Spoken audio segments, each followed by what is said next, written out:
Assalamualaikum warahmatullahi wabarakatuh. Sampurasun. Wilujeng enjing sadayana tepang deui sareng ibu di dieu Ibu Putri Sri Jayanti dina pangajaran bahasa Sunda kangge kelas 11 siswa-siswi SMA Negeri 3 Banjar. Dina denget ieu urang bakal neuleman materi bab 2 nyaeta sisindiran. Satu acan orang maham naon eta sisindiran, orang bakal mikawaruh heula naon tujuan pangajaran sisindiran. Dina tujuan pangajaran sisindiran ieu siswa dipiharep miboga kamampuh anu kahiji mikawaruh harti sisindiran, wanda sisindiran, watak sisindiran, sistematika sisindiran, sarta kaedah bahasana. Anu kadua, nganalisis sisindiran. Anu katilu, nyieun sisindiran. Anu kaopat, ngabedakeun sisindiran jeung tatarucingan. Anu kalima, mikaweruh kecap rajekan. Sisindiran. Dina kahirupan sapopoe, urang salaku manusa moal bisa leupas ti nu ngaranna basa. Basa teh mangrupa alat komunikasi anu sok dipake ku urang. Ku ayana basa, urang bisa interaksi jeung jalma liana. Ku ayana basa oge, urang bisa nepikeun pikiran, ide, gagasan, maksud jeung kahayang urang ka jalma liana. Najan kitu, salaku manusia anu normal, sakapeung mah mun keur miboga katugenahan ka hiji jalma, sok tara nepikeun maksud ku cara langsung atawa henteu togmol, tapi osok dibalibirkeun. Maksudna sangkan jalma anu dimaksud teh mikir jeung ngarti kanu dirasakeun ku urang. Tah eta asal muasal ayana sisindiran. Ku kituna sisindiran teh aya dina sastra Sunda. Wangenan sisindiran. Wangenan saupama dina basa Indonesia saharti jeung pengertian. Jadi maksud di dieu teh nyaeta pengertian sisindiran. Sisindiran teh asalna tina kecap sindir anu ngandung harti omongan atawa caritaan anu dibalibirkeun henteu togmoal. Luyu jeung eta dina sastra Sunda anu disebut sisindiran teh nyaeta karya sastra anu ngagunakeun rakitan basa kalawan dibalibirkeun. Nurutkeun M. A. Salmun dina buku Koswara tahun 2005 kaca 68, sisindiran teh nyaeta kasenian ngareka basa anu diwangun ku cangkang jeung eusi pikeun ngedalkeun maksud anu henteu saceplakna bari dipamrih karesmianana. Upama dina sastra Indonesia, sisindiran teh saharti jeung pantun. Saacan urang neuleman sisindiran leuwih jero, urang kudu maham heula kana istilah-istilah dina sisindiran. Anu kahiji nyaeta engang. Engang teh pami dina bahasa Indonesia mah diartikeun suku kata atanapi suku kecap. Anu kadua nyaeta padalisan. Padalisan teh nyaeta baris pami dina bahasa Indonesia mah. Teras anu salajengna pada. Pada teh mangrupa bait pami dina bahasa Indonesia. Teras salajengna cangkang. Cangkang teh pami dina pantun disebatna sampiran. Biasana sok aya di baris kahiji sareng baris kadua. Teras salajengna eusi. Eusi teh sami jeung isi dina pantun. Ayana di padalisan katilu jeung kaopat. Anu salajengna purwakanti. Purwakanti teh nyaeta padeuketna sora. Salajengna deui mindoan kawit. Nyaeta ngulang kecap di puhu atanapi awal. Mindoan teh berarti 2 kali kitu nya. Teras kawit teh berarti mimiti atanapi awal. Janten si kecap teh diulang deui di awal atanapi di puhuna. Teras laras wekas. Laras wekas teh nyaeta padeuketna sora di engang panungtung. Jadi di engang panungtung teh suku kecapna atanapi engangna teh biasana sok padeukeut. Eta disebatna laras wekas. Lajeng kana materi inti nyaeta papasingan sisindiran. Papasingan teh saupama dina bahasa Indonesia dihartikeun jenis. Janten maksudna di dieu jenis-jenis sisindiran. Sisindiran teh kabagi jadi 3 jenis. Anu kahiji nyaeta rarakitan. Rarakitan nyaeta salah sahiji bangun sisindiran anu mentingkeun papak atawa sarwana kecap anu aya dina puhu jajaran cangkang jeung eusi. Lajeng wae urang tingali kana contona. Kamana jalan Asia? Tuh itu kapalih wetan. Kamana jalan ka surga? Tuh kaditu pangajian.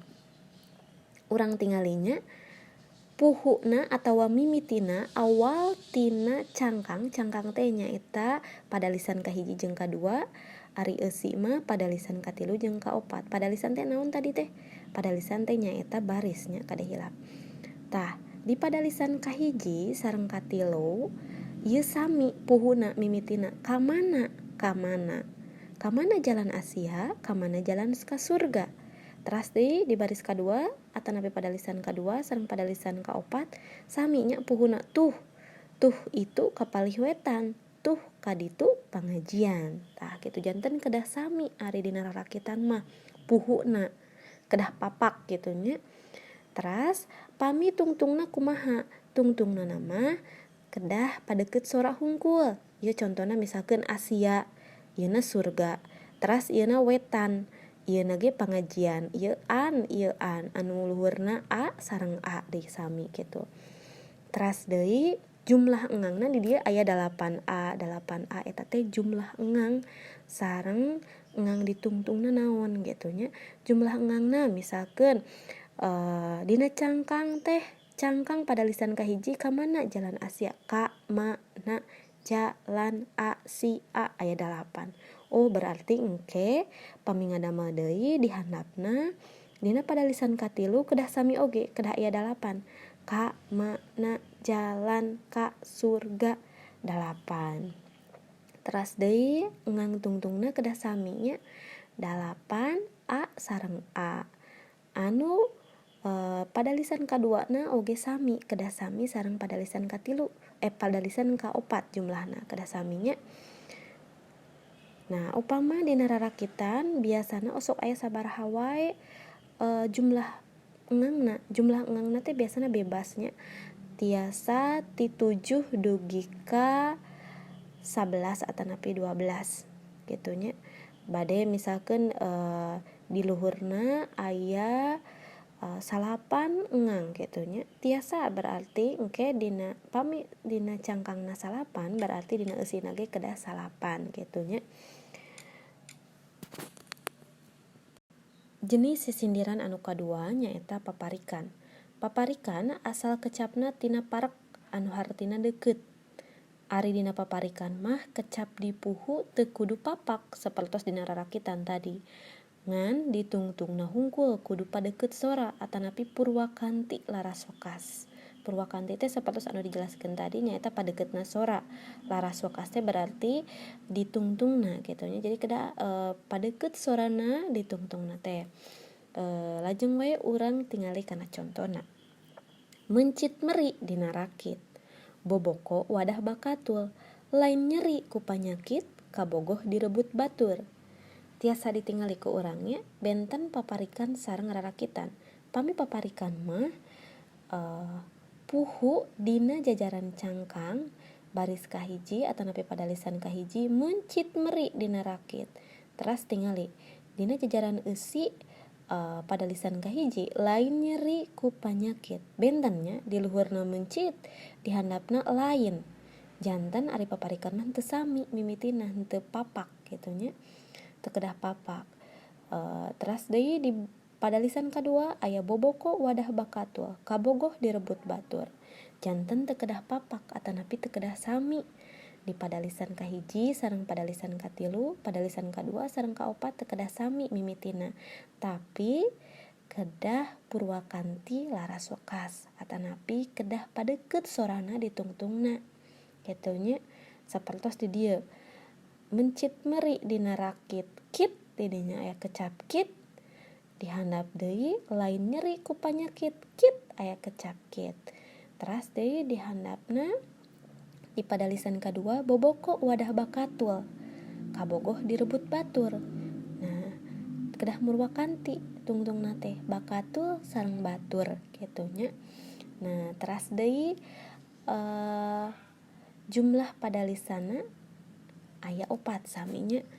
Nah, jumlah engangna aya 8. Coba dietangnya mencit meri dina rakit aya 8 engang tungtungna nyaeta I, boboko wadah bakatul 8 lain nyeri ku panyakit 8 kabogoh direbut batur 8 Nah salaras nama pamingadama paparikan teh langkung gampil daripada rarakitan nya kusabab teu kedah papak atanapi teu kedah sami.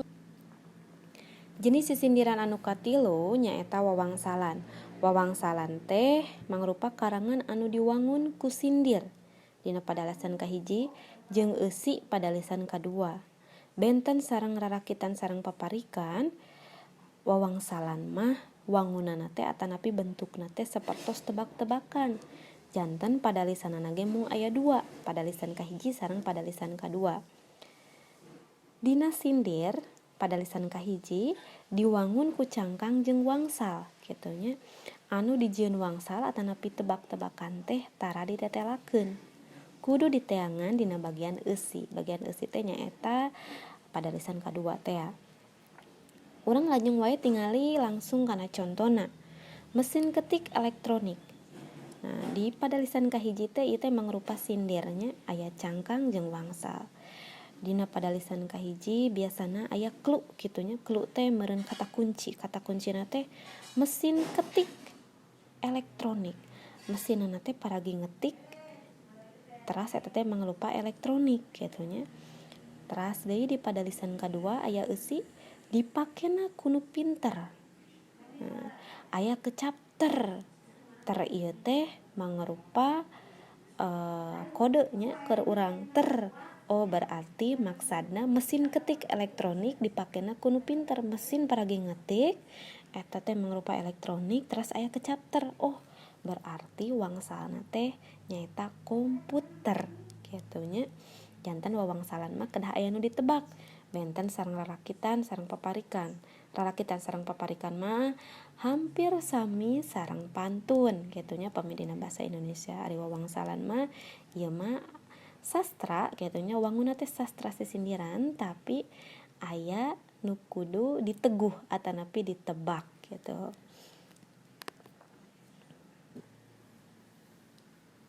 Salajengna nyaeta watek sisindiran. Watek di dieu teh tiasa oge dihartikeun sifat tina sisindiran, tiasa oge eusi kitu nya. Janten si sisindiran ieu teh biasana ngandung unsur atanapi ngandung sifat, ngandung watek atanapi ngandung eusi anu kumaha kitu. Nah, janten aya 3 rupa nya watekna teh. Anu kahiji aya watek piwuruk, anu kadua aya watek silih asih, anu katilu aya watek sesebred. Nu kumaha aya watek piwuruk teh? Watek piwuruk nyaeta anu eusina si sisindiran teh ngandung unsur piwuruk atanapi piwulang atawa oge nasehat. Nah, contoh dina rarakitan piwuruk teh kamana jalan ka Asia? Tuh itu ka palihwetan. Kamana jalan ka surga? Tuh kaditu ka pangajian. Tah eta teh mangrupa sisindiran anu miboga watek piwuruk. Jadi si sifatna teh ngawurukan gitu nya, ngawulang atawa mere nasehat gitu. Di dieu teh kan aya tulisan kamana jalan ka Asia? Tuh kaditu ka palihwetan. Kamana jalan ka surga? Tuh kaditu ka pangajian. Berarti kedah ka pamajian lamun misalkan orang hoyong lebet surga maksudna kitu. Teras deui aya paparikan anu watekna piwuruk. Contona kumaha? Kuring moga mobil panter. Mobilna keur ngalapare. Lamun anjeun hayang pinter, ulah loba teuing sare kitu nya. Janten ngawurukan. Lamun urang hayang pinter berarti urang ulah loba teuing sare gitu. Teras anu salajengna watek sisindiran anu kadua nyaeta silih asih. Di dieu silih asih teh nyaeta sisindiran anu ngandung unsur silih asih atanapi mika cinta atanapi mika nyaah nya. Jadi si eusi tina sisindiran eta teh ngandung unsur ngeunaan percintaan gitu. Contona kumaha? Ieu contoh dina rarakitan silih asih. Bentukna bentuk rarakitan tapi watekna teh silih asih kitu nya. Contona kumaha? Kaci anjur mawa jalak, kaci ranjang mawa ekek, ka batur mah abdi nolak, ka akang mah abdi daek gitu. Teras deui aya paparikan anu eusina silih asih. Mencit meri dina rakit, boboko wadah bakatul. Lain nyeri ku panyakit kabogoh direbut batur. Gitu. Nah, eta contoh tina rarakitan sareng paparikan anu eusina ngandung percintaannya. Teras anu salajengna sesebred gitu, watek sesebred nya eta anu eusina ngandung unsur heureuy atanapi banyol atawa pikaseurieun. Contona kumaha? Di dieu aya contoh rarakitan sesebred. Bentukna rarakitan tapi eusinana teh ngeunaan heureuy nya atanapi banyol. Kumaha contona? Aya budak milih casan ngan hanjakal teu dibeli. Aya budak geulis pisan ngan hanjakal tara mandi. Gitu. Teras tu salajengna deui contoh tina paparikan sesebred. Cau naon? Cau kulutuk di juru. Bau naon? Bau hitut nu di juru. Kitu nya. Nah eta contona. Ari sesebred mah heureuy atawa nyindir kitu nya, atawa pikaseurieun atawa banyol gitu. Benten sareng api wuruk sareng silih asih tah. Dugi dieu hidup pasti tiasa ngabentenkeun nya watek sesindiran teh kumaha. Janten aya nu eusina piwuruk, aya nu eusina silih asih, aya deui nu eusina sesebred. Kumaha cenah pami wawangsalan aya watekna teu. Wawangsalan mah benten sareng rarakitan sareng paparikannya janten teu ngandung watek gitu nya. Maksudna ari wawangsalan mah kan tebak-tebakan. Atanapi aya tatarucingan anu kudu ditebak gitu. Janten benten da eta mah kedah neguh atanapi kedah nebak naon eusina. Benten sareng ieu gitu nya. Ari ieu mah rarakitan sareng paparikan mah sapertos pantun. Janten aya watekna. Salajengna aya tatarucingan. Kumaha ari tatarucingan? Nah, tatarucingan teh lebet kana sisindiran teu? Tatarucingan mah henteu kaasup kana jenis sisindiran. Tatarucingan kaasup kana kaulinan anu mangrupa pananya. Anu mana jawabanna kudu diteguh atanapi ditebak.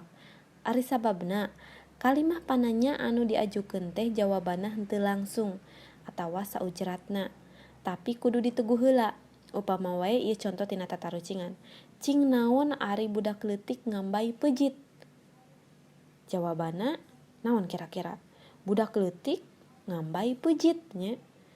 Si etana teh bentukna teh si benda na teh nya leutik nya, tapi aya nu ngambayan gitu.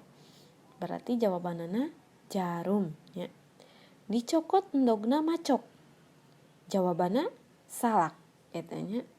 Pami dicokot endogna macok kumaha tah? Nah, jawabanna salak. Kan lamun misalkan orang muka salak sok aya sikian tah. Siki eta teh disebutna endog gitu nya. Teras anu salajengna budak dugul ditato. Budak dugul ditato nya. Budak dugul maksudna dugul teh gundul nya aya tatoan. Eta disebutna endog puyuh nya. Teras deui hayam rintit ngacung ka langit. Hayam jiga hayam rintit gitu. Bentukna teh. Jawabanana danas nya. Nah, kumaha atuh cenah bedana wawangsalan jeung tatarucingan? Naon bedana? Nah, kunaon ari tatarucingan telebet kana sisindiran. Nah, tuh tadi teh saur ibunya ari sisindiran mah bentukna teh kedah sastra gitu. Sastra teh nya berarti kedah kauger, kedah terikat. Tah tinggal di dieu nya wawangsalan. Kendang gede pakauman, dagdikdug rasaning ati. Kendang teh gede aya di pakauman. Pakauman teh masjidnya. Baris kahiji teh saur ibu ge aya kluna, aya kata kuncina. Kendang teh gede sok aya di masjid gitu. Terus di pada lisan kedua dagdikdug rasaning ati aya kecap dug gitu nya, aya kecap anu mirip jeung jawaban dug gitu. Berarti wangsalna teh bedug tah. Ari wawangsalan mah tatarucingan oge sami, hampir mirip saminya. Bedana ari wawangsalan mah disenikeun si bahasana teh kitu nya. Ari tatarucingan hunggul mah contohna kieu dijingjing teu dibawa. Bisa singkat janten pertanyaanna nanya dijingjing tapi teu dibawa.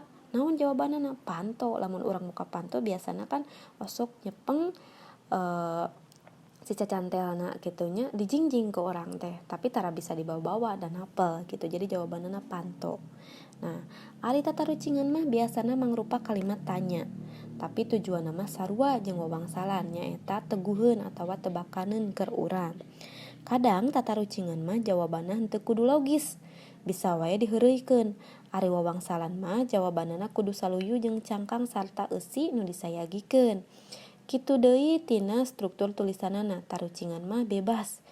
Jumlah kekecapanana eusina kumaha, tapi wawangsalan mah kauger ku ayana cangkang eusi jumlah engang pada jeung pada lisanna. Kitunya janten tiasa ngabedakeunnya kumaha wawangsalan, tatarucingan, jeung tadi oge rarakitan yang paparikan. Tah dugi ka dieu dipiharep hidup tiasa pahamnya nu kumaha anu disebut rarakitan, nu kumaha disebut rarakit paparikan, nu kumaha nu disebut wawangsalan sareng bedana kumaha sareng tatarucingan nya. Sakitu wae ti Ibu. Wassalamualaikum warahmatullahi wabarakatuh.